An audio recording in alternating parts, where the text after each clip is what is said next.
মাত্র ৫ দিনের ব্যবধানে ৩টি ভয়াবহ অগ্নিকাণ্ডে কেঁপে উঠেছে গোটা দেশ। রাজধানীর মিরপুর থেকে চট্টগ্রামের ইপিজেড, তারপর দেশের আকাশপথের প্রধান প্রবেশদ্বার হযরত শাহজালাল আন্তর্জাতিক বিমানবন্দরের কার্গো ভিলেজ, সবখানেই একই চিত্র, আগুন আর ধোঁয়ার কালো কুণ্ডলী। এমন ধারাবাহিক অগ্নিকাণ্ডে হতভম্ব দেশের মানুষ, শঙ্কিত বিশেষজ্ঞরা। সবাই খুঁজছেন একটাই উত্তর, এগুলো কি নিছক দুর্ঘটনা নাকি এর পেছনে লুকিয়ে আছে কোনো পরিকল্পিত নাশকতা। গত ১৪ অক্টোবর রাজধানীর মিরপুরের রূপনগরে জনবসতিপূর্ণ এলাকার একটি পোশাক কারখানা ও রাসায়নিকের গোদামে ভয়াবহ আগুনে প্রাণ হারান ১৬ জন মানুষ। ঠিক দুদিন পর ১৬ অক্টোবর চট্টগ্রামের ইপিজেড এলাকার ৯তলা একটি কারখানায় ভয়াবহ অগ্নিকাণ্ডে কয়েক কোটি টাকার সম্পদ পুড়ে যায়। এরপর শনিবার দুপুরে আগুন লাগে শাহজালাল আন্তর্জাতিক বিমানবন্দরের কার্গো ভিলেজে, যেখানে বিদেশ থেকে আমদানি করা শত শত কোটি টাকার পণ্য মুহূর্তেই পুড়ে ছাই হয়ে যায়। আগুনের লেলিহান শিখায় জনমনে তৈরি হয় আতঙ্ক। অগ্নিকাণ্ডগুলো কাকতালীয় নাকি এর পেছনে রয়েছে সুপরিকল্পিত কোনো চক্রান্ত, তা নিয়েই চলছে কানাঘুষা। বিশ্লেষকরা বলছেন, নাশকতার সম্ভাবনা উড়িয়ে দেয়া যায় না।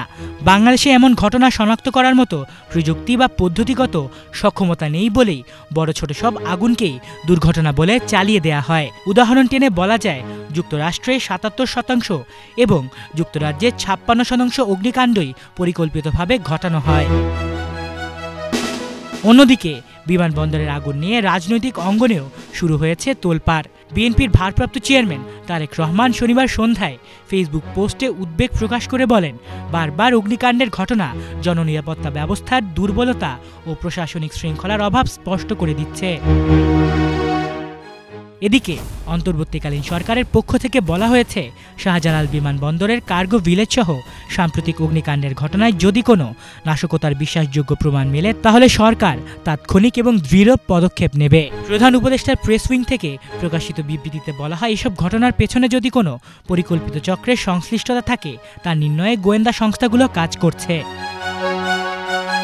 তবুও সাধারণ মানুষ প্রশ্ন তুলছেন, দেশের কৌশলগত স্থাপনা, কেপিআই এলাকা, এমনকি জনবসতিপূর্ণ স্থানে বারবার এমন অগ্নিকাণ্ড কেন ঘটছে? সরকারের নিরাপত্তা ব্যবস্থা, তদন্ত ও তদারকি কতটা কার্যকর? আর এসব আগুনের পেছনে যদি সত্যি কোনো পরিকল্পিত চক্রান্ত থাকে, তবে তা প্রতিরোধে রাষ্ট্রের প্রস্তুতি কতটুকু? মিরপুর থেকে চট্টগ্রাম, বিমানবন্দর থেকে কারখানা, প্রতিটি শিখা যেন এক একটি প্রশ্নচিহ্ন। এগুলো কি নিছক দুর্ঘটনা নাকি এর পেছনে লুকিয়ে আছে ফ্যাসিবাদী অপশক্তির সুপরিকল্পিত ষড়যন্ত্র? উত্তরের অপেক্ষায় এখন গোটা বাংলাদেশ। আলিফ চৌধুরী, বাংলা ভিশন।